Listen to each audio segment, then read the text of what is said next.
Our webinar tonight is about our home-based childcare recruitment pilot program. And first, this program is sponsored by the Northwest Kansas Economic Innovation Center, so I thought I'd take just a little time to tell you about our organization and what we do. So the Innovation Center provides economic and entrepreneurial assistance to businesses in rural Northwest Kansas. In the simplest terms, we are an economic development organization for Northwest Kansas. We have lots of different programs. We have programs that concentrate on workforce, cybersecurity, a whole online remote educational tech program that offers Google career certificates. We also have a program that deals with housing. We also have a couple of business services that we provide to people in Northwest Kansas. The first is the Kansas Small Business Development Center, and then we also have business consulting services and loan services. And those services in particular are certainly available to childcare businesses because childcare is a business. So these are services that are available to you in addition to the childcare services that I provide through my program. So a little bit about me. As I said, my name is Dana Stanton. I'm a childcare program specialist for the Innovation Center. Sometimes it's a good way to adequately describe what you do by saying what you don't do. So while I work with Childcare Aware of Kansas, I am not one of their employees. I'm not Casito, even though I am a professional development presenter with Casito, and I work with Casito often. I'm not with KDHE, which is the organization that regulates childcare, but I do have often contact with people from KDHE, especially our licensing specialist. I'm not an employee of Dane G. Hansen, even though Dane G. Hansen very generously funds our program. I am an employee of the Innovation Center, and very broadly speaking, I provide two things. One, I provide services to childcare providers and also services to communities to help them address their childcare problems in their community. Some of those community childcare development services, I'll do presentations about childcare. We have something called a community childcare needs assessment, which helps communities really get very specific about their childcare needs. We help establish childcare coalitions. We provide grant writing. Any community project or a childcare provider or facility that wants to write a grant for childcare, we will provide free grant writing services. We also coordinate several community and regional childcare provider appreciation events. We also provide direct services to childcare providers. Probably the biggest thing that we do in this area is professional development opportunities. In August, we have a 2-day conference where providers can come and get 16 hours of professional development, including first aid CPR.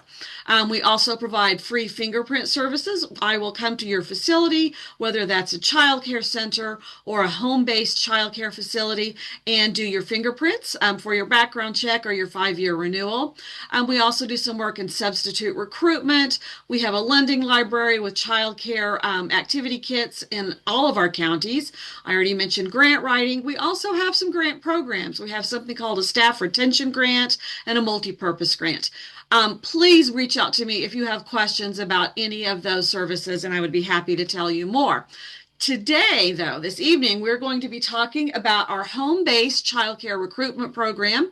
This is a pilot project, which means we're going to try to recruit 15 new home providers and provide childcare specific business startup and follow along support to establish long-term success for those childcare facilities.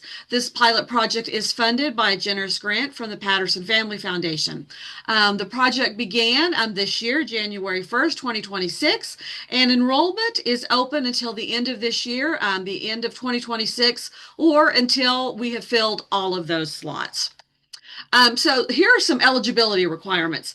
You must be in our service area, and this is a listing of all of those counties. The one county that is not included is Saline County, as they are not, because of their population, not eligible for Patterson funding, but all the other counties are included. All program participants must be at least 18 years of age and have either a high school diploma or a GED. Depending on participation rates, we're probably going to limit our participants to no more than two per county. We don't want to, have them all in the same county. We want to spread them around our region. So the next few slides are going to talk about if you are a participant in this program, that is, if you want to start your own home-based child care provider, home-based business, these are the expectations for at least the time you're in our program, which lasts a year. The first is the program participant must live in the family child care home. So wherever you live, that is where you will have to provide the child care services. This isn't a kind of situation where maybe you rent a home across town and you only provide child care services in that home. In this case, there is a residential requirement. You must live in the home where you will be providing child care services. Another expectation, this facility must be licensed by KDHE as a family child care home. Now, obviously, you won't be licensed when you start out, but there is one of the new laws in the state of Kansas is that you can serve up to 4 children in your home without a license. That is not what we're funding in this program. It is required that you will eventually have a license from KDHE, and that license will be for a family child care home. This program will not fund unlicensed facilities, non-residential, you must live in that home, and it will not fund child care centers. And so a word about licensing. All child care licensing activities, those are completely regulated by KDHE. Each participant's KDHE licensing specialist is the authority, the final say on all matters regarding child care licensing. None of the things that we do take the place of those always have to be followed.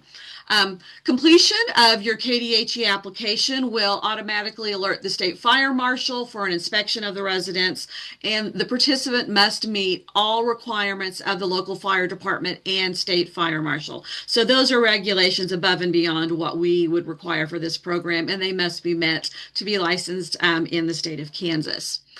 Some more expectations. We would like each program participant to work towards the goal of serving at least 6 children in their family child care home. Your own children, that participant's own children, can be included in that child count. And in fact, we recognize that a lot of times that might be the reason they stay home and do home-based child care is so they can stay home with their own children. That is absolutely fine. We do want the facility to be willing to accept at least one infant. Infant care is a big issue in Northwest Kansas, and through this program, we want to try to help and address that issue.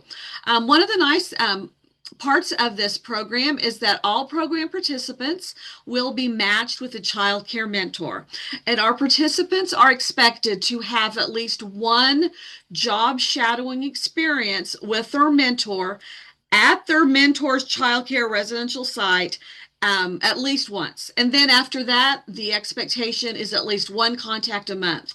Now, the mentor will be the person that will always reach out, but the participant can also always reach out if they have questions throughout the year of the program. Program participants must complete the following trainings.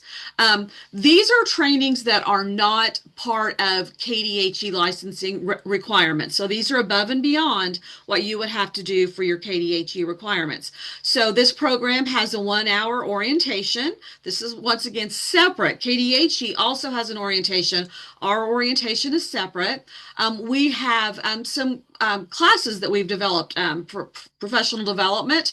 They're called Child Care Business Essentials. There are 2 of those trainings. They take up about 3 hours. We also have a training called Child Care Business Tax, Financial and Retirement Strategies. We will also require our participants to take those trainings. Those trainings that are offered by the Innovation Center, we will make those be at a time that is convenient for the participant. Maybe a Saturday, maybe an evening. We will schedule those around the participant's schedule.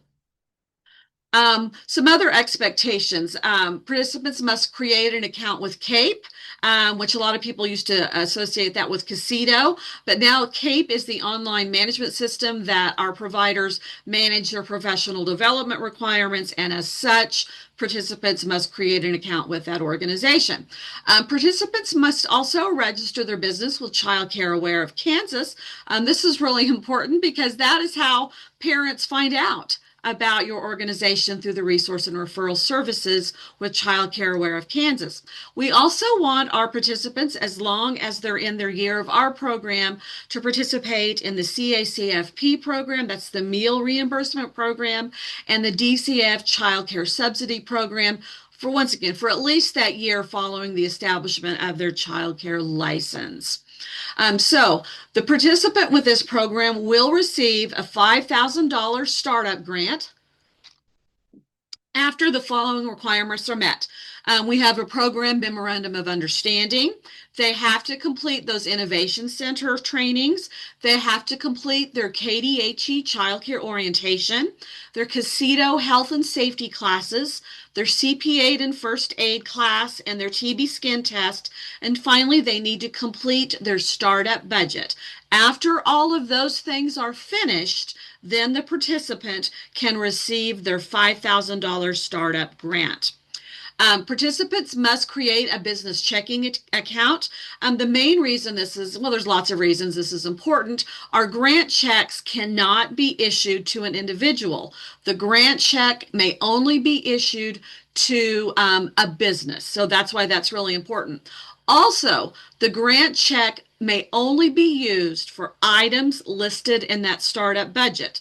But I want to clarify, the provider, the participant, is the person, the entity that determines what is on that budget. So what is on that budget is up to the participant. We just want that participant to have a good plan going into their business and to follow their startup budget.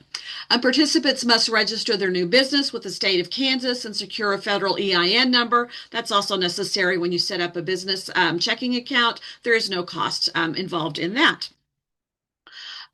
The program participant must complete all activities required by KDHE for licensing within 8 months of acceptance of their program application. We do understand that there may be circumstances outside of their control. And of course, we're always willing to bend that rule if necessary. But generally speaking, we think that this is something that you could easily get done within 8 months. It is expected that the participant operate their business for at least 3 years. We also want that participant to register and utilize an online childcare management system. Brightwheel is that system that most of our providers are using, and we would like them, once again, to at least utilize that while they are in our program. We have found that participation with that online childcare management system really helps with all aspects of the business side of childcare, and that's the reason we would like them to try that for at least the first year. We also are going to encourage our program participants to reach out to local school districts, governments, hospitals, businesses, and at the very least, let them know that they're opening a child care facility on the hopes that maybe they can partner with some of these organizations. That can be very beneficial to the provider and also very beneficial to that community organization. Each month that they are in the program participant must submit an online progress report. It's an online form. It is very easy. It just gives us an update of what's been happening with that participant. And then at the end of the program, after 1 year, there is a post-program satisfaction survey that the participant needs to fill out. So those are the expectations for the participants. Now I want to go over what the Innovation Center will provide to participants. The first is each participant will receive a program binder. I will send this to you in the mail and as a PDF, but that binder includes program expectations, tons of program contacts, childcare contacts, a very detailed checklist of the steps that need to be completed to become a childcare provider. And then also all the forms and resource information that's needed for this program. All of those will be in that binder that they will receive in the mail. The Innovation Center will deliver the following trainings: Childcare Business Essentials, Modules 1 and 2, Childcare Business Tax, Financial and Retirement Strategies. Once again, those will be done at a time convenient for the participant. The Innovation Center will help the participant develop marketing tools for their new childcare business. That might be a logo, that might be a flyer, that might be a social media ad. We will help them do that. The Innovation Center will assist the participant to develop a startup and an operating budget. The Innovation Center will assign a program mentor. When at all possible, we want that mentor to be in the same county or an adjoining county, but not in the same community. We don't want any issues of competition or things like that. The Innovation Center will reimburse 70 cents a mile for any travel related to the project. For example, if the participant is going to have to travel out of town more than 20 miles from their residence to maybe do their shadowing with their mentor, the Innovation Center will reimburse for mileage at 70 cents a mile. Anytime this happens, though, we do ask the participant give us a heads up so we know that is coming. The Innovation Center, if necessary, will help the participant locate a CPR and first aid class. We try to find those in the local community, but if not, we'll make arrangements in another community or even have someone come to them for that training. If they need assistance with establishing that account with CAPE, I'm actually a CAPE ambassador and we can help them with that. A real important thing: anything that's related to professional development or any fees that you might have to pay for your background check, the Innovation Center will reimburse or pay outright for those services. And that is separate from your $5,000 grant. That doesn't come out of your $5,000 grant. That is separate. So the cost of maybe the first aid CPR class or the cost of the casino trainings, anything that's going to cost them money, we are going to help either reimburse them or pay up front. We're also going to provide them with a sample childcare equipment supply list so they kind of have an idea of where to start. They are not required to use it. They can choose whatever they want, but sometimes it's helpful to have a place to start from. When it comes to background checks, this is something that we provide for all providers. We can provide free fingerprints. I will come to your home or wherever you would like to meet and do the fingerprints that are required for your facility. That could be yourself, if you have a husband or a significant other living with you. In fact, anyone over the age of 16, they'll have to get their fingerprints taken too. And I will do that, of course, at no charge. And I will come to your home to do that. Program participants have an option of becoming a client of our Small Business Development Corporation. In fact, I would suggest that. That is above and beyond the business expertise that I have. That is a free service that is available. And, I would highly recommend it. They're going to help you with the long-term financial success of your business. And I will say that one of our staff members at our SBDC, his wife is a child care provider. So he would be very helpful with that. If you would like to utilize that particular service, just let me know and I will put you in contact with that program. Something that you should know is all Innovation Center staff members have signed a confidentiality contract that prohibits us from sharing any information about the client. And finally, and another really important thing is the Innovation Center will not charge the participant for any service. And that goes for any services, any childcare services, or any services that any of our programs do. There is never going to be a charge for services. You're never going to get a bill from us. That will not happen. So I've talked about so far about the participant, the new potential childcare provider. I also mentioned that we are looking for mentors because we match those participants with mentors. So I want to go over the eligibility requirements for those mentors. And they're very similar to the ones for the participants. They have to be in one of our counties in our service area with the exception of Saline County. The mentors must own and operate a KDHE licensed family childcare home. And they must currently be serving at least 6 children and have at least 5 years of experience. We want our mentors to know what they're talking about. It is preferred that the mentors live in their KDHE licensed family childcare home site. I can't see us breaking that, but it could be that they're in a county or an area where there just is no one else available to do that mentoring. The next things are not required, but preference will be given to mentors who participate in CACFP, the Meal Reimbursement Program, and the DCF Child Care Subsidy Program, and those that utilize some kind of online child care management system. Those aren't a hard and fast requirement, but they are preferred. Some expectations for our mentors. They also have to do an orientation center. The mentors must allow their mentee to job shadow for at least 1 day. So they have to be willing for that participant to come in their home and see how they do their childcare business. Mentors must initiate at least one contact a month with their mentee, and that can be between the mentee and the mentor, whether that's phone, email, text, Zoom, whatever is easiest for them.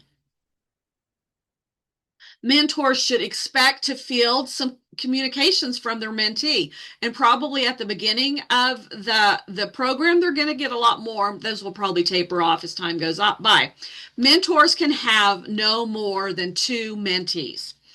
Mentors will receive, because they are providing a valuable service, they will receive a one-time stipend of $1,200 per mentee. So for each mentee, once again, you can only have 2. You will get $1,200 for each mentee.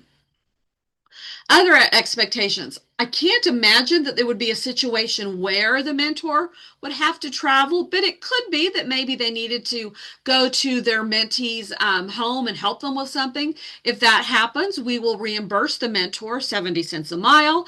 Once again, the mentor needs to let us know ahead of time.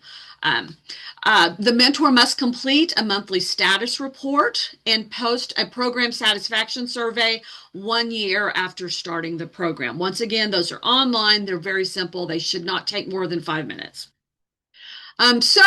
So that's, I've given you an overview. We've talked about eligibility. We've talked about expectations. We've talked about what the Innovation Center is. So right now, this program has been up and running for about 3 months, and we have participants from Osborne County, Russell, and Republic counties. We also have mentors. For those, we are looking for 1 mentor for Republic County. So that leaves right now a total of 12 open slots for program participants. So once again, this program will run through December of this year, 2026, or until we fill all those slots. So already in those first 3 months, we've had some frequently asked questions, and most of these we've covered, but since they get asked a lot, I'm going to throw them out there again. A frequently asked question is, what if I've already started? So what if someone just heard about this today and they've already had their KDHE orientation? I would say that is fine, as this pilot is open to potential providers who have not yet started or haven't completed their KDHE licensing process. So if you haven't got your license yet, you are eligible. And what we will bring to someone like that, even though they've already done those KDHE requirements, we're going to help them with those business essentials and some of those things on the business side. Another question, does a child care facility have to be located in my personal residence? Yes. This program is limited only to child care facilities located in the provider's residence. You have to live in that facility. That can happen outside of this program, but with this program, there is a residential requirement for participants. Another question, does a child care business have to have a separate business checking account to participate in this program? Yes, for lots of reasons. The first is, on the business side, it is very important for a child care provider to keep their personal finances and their business finances separate. On a practical note, as the Innovation Center is a nonprofit foundation, we cannot issue a check to an individual. So we could only issue a check to the name of the facility. So that's another reason there. Another question, what if I want my childcare business to be open less than 5 days a week? We would prefer We would prefer that that business is open Monday through Friday because that is what most parents need. But it could be, we've got a couple counties with some really significant need. And if that is all you could do in one of those counties, we might consider that. If that is the case, please have a conversation with me and we'll talk about some of those options. Um, People have asked, so if I sign up for that orientation center, does that obligate me to participate in the program? Absolutely not. We have had some people attend an orientation and say, sign me up. We've had other people that say, oh, I don't think that's for me, and that's fine. There is no obligation to have that orientation session and learn some of, the big details about that program.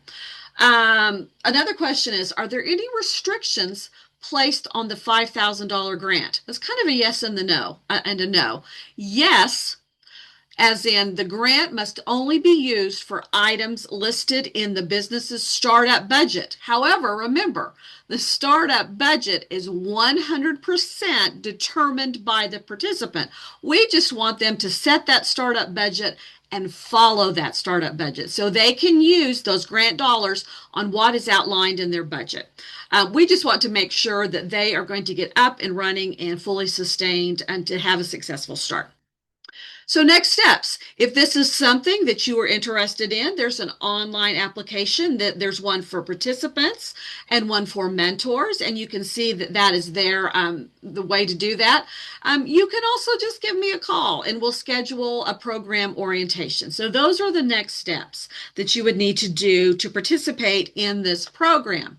So right now, if we have any other questions, please let me know. I always welcome questions because we will add those a lot to our frequently asked questions. But if there are no more questions, we're going to go ahead and end this video. And once again, if you have any questions about this program or childcare in general, our childcare program in general, a lot of the services I talked about, with the exception of those grant dollars, most of those services are provided and free of charge to anyone in our service area. So please reach out and give me a call. Once again, I'm Dana Stanton. There is my email address and my phone number. I would love to talk to you about childcare, and we would love to sign you up for our home-based childcare recruitment program. And with that, we will sign off and say thank you.